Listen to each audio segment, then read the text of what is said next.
Shanda ma. Shanda.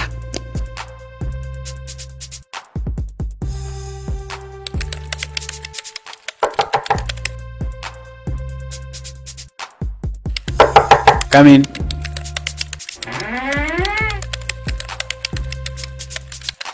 Morning. Take a seat. Sweetie. Wait. Sit down. Oh. Mazigazera. Mnesure. What's your name? Ndonzi NATTY B. DJ NATTY B. NATTY B. DJ. Okay, NATTY B. DJ NATTY B. Can I see your CV?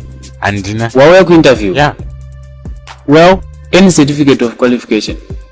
Ndine birth certificate. Chitupana ndasiya padeni. Saka ungada basa rei usina chawinacho. Chero graft mdara.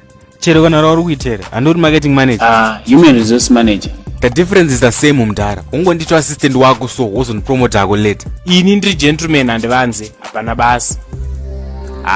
No. It can't. Rapera butsi since town chaka graft. Butsi yanga kutonge flat zone kufamba mdara. Apa yanga kutonge yarafati. Butsi yarafati noizere mdara. Mdara unodaro so mdara.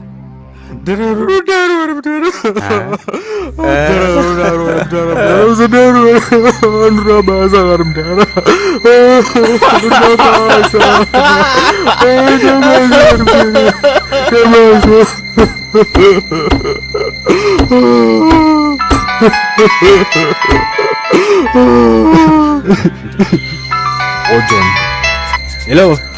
Yeah, busy. Yeah, the DJ. Yeah, ndo kwandisorize. Ndatoluma udhara plus benefits shamwari company car, company house, company wife, company children. Ndapinda rich shamwari. This is unbelievable. Yembe dzako ndichidombo dzishandisa kana ndozokudzosera later. Iri bondo tichitamba later.